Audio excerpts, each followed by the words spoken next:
En este video vamos a estudiar los diagramas de secuencias. Vamos a hablar de participantes, tiempo y mensajes.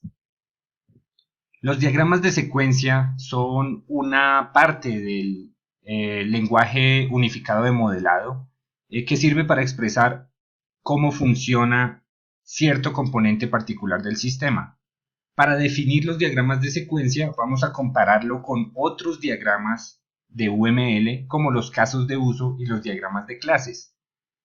Los casos de uso nos sirven para describir qué debe hacer el sistema.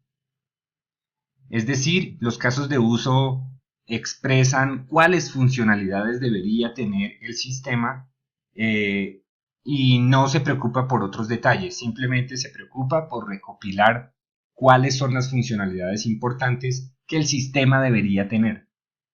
Por otro lado, los diagramas de clase describen cuáles son las partes o los componentes del sistema. Y esas partes usualmente están expresadas como clases que están relacionadas, que tienen asociaciones, composiciones y otro tipo de relaciones, y nos expresan de manera estructural cómo está organizado el sistema.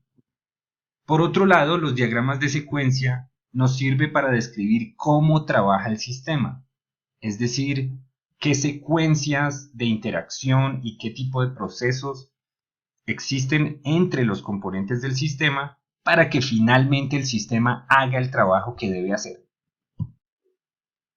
Un diagrama de secuencias, en pocas palabras, expresa el orden de las interacciones. El orden es importante en un diagrama de secuencias, más que el tiempo que esas interacciones duran. Un diagrama de secuencias no describe cuánto dura una interacción, sino en qué orden se llevan a cabo esas interacciones. Y un diagrama de secuencias tiene tres componentes principales. En primer lugar, tiene unos participantes. En segundo lugar, tiene una secuencia de tiempo. Y en tercer lugar, tiene mensajes entre los participantes. Estos son los tres aspectos importantes en un diagrama de secuencias. Empecemos describiendo los participantes. ¿Cómo ponemos participantes en un diagrama de secuencias?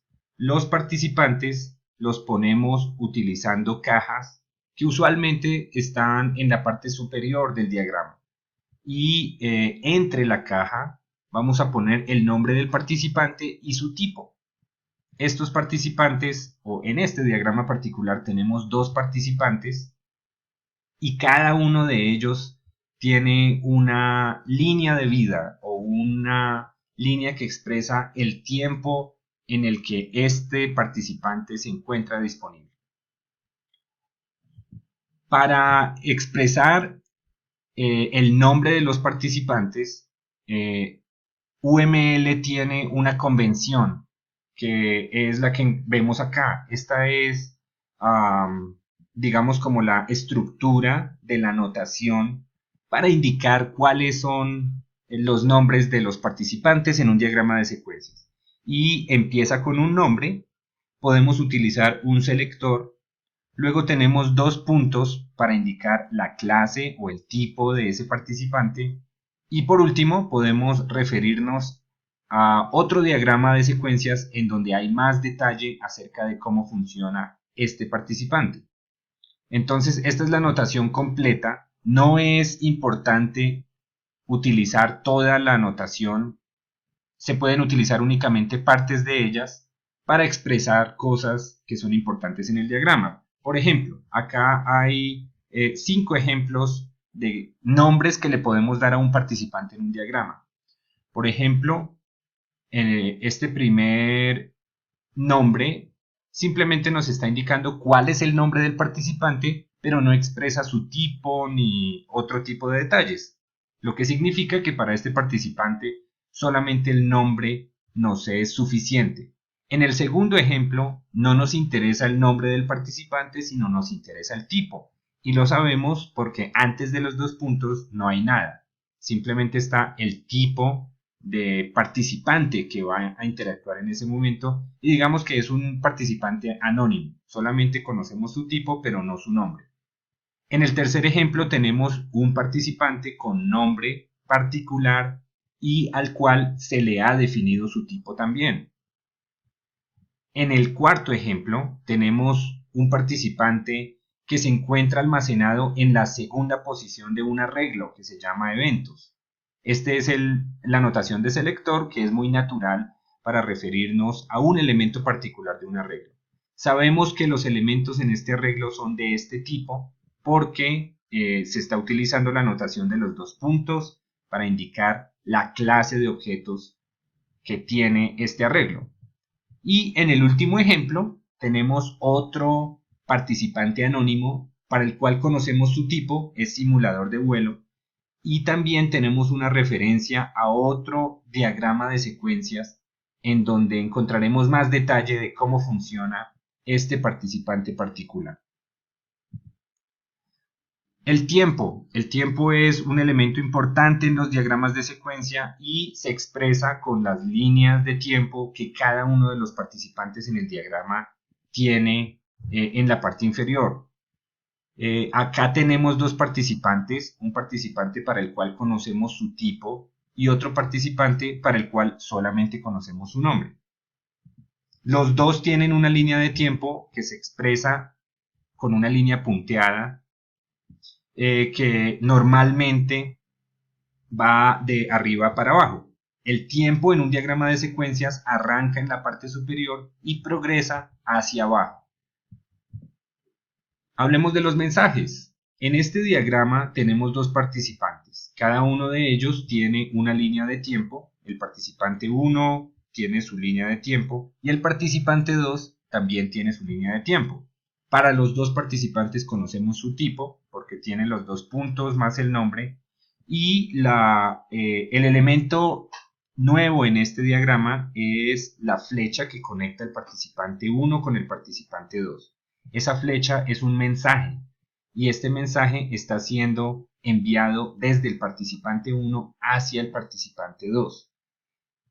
Los participantes los podemos entender como objetos en un sistema o en un programa. Y esos objetos se comunican a través de mensajes, es decir, a través de métodos. El mensaje lo podemos entender como un método que el participante 2 tiene por ser un objeto de la clase participante class 2 en este ejemplo. Este método es llamado por el participante 1. Entonces, básicamente, este objeto o este participante le envía un mensaje al participante 2 a través de métodos que este objeto tiene disponibles. En este diagrama también tenemos unas barras de activación que expresan el espacio de tiempo en el que ese participante particular se encuentra activo.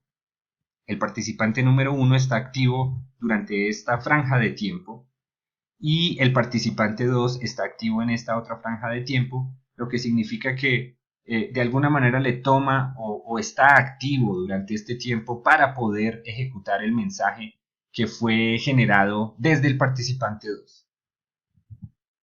¿Cómo describimos mensajes en los diagramas de secuencia? También existe una notación para expresar los mensajes en los diagramas de secuencia que llevan este formato, un valor o una variable a la cual se le asigna el resultado de llamar el método, que tiene unos parámetros, los cuales son opcionales, pueden ser múltiples, y con dos puntos expresamos al final el tipo de dato que retorna este mensaje o este método. Aquí tenemos algunos ejemplos. Hacer algo es un método o un mensaje que no tiene parámetros y no sabemos qué tipo de dato retorna, o seguramente no retorna ningún tipo de dato. En el segundo ejemplo tenemos también el mensaje hacer algo que recibe dos parámetros. El número 1 y el número 2 juntos son de tipo número. En el tercer ejemplo, este mensaje se llama hacer algo, no recibe parámetros y retorna un objeto de tipo clase retorno. En el último ejemplo tenemos el mismo ejemplo anterior, es decir, el mensaje hacer algo sin parámetros y que retorna un objeto de tipo clase retorno y lo almacenamos en una variable que se llama var. Estas son las formas en las que podemos utilizar la notación para describir mensajes. No tiene que estar completa, podemos usar partes de ella para expresar qué es importante en esa interacción particular. Muy bien, esos son los elementos básicos en un diagrama de secuencias UML.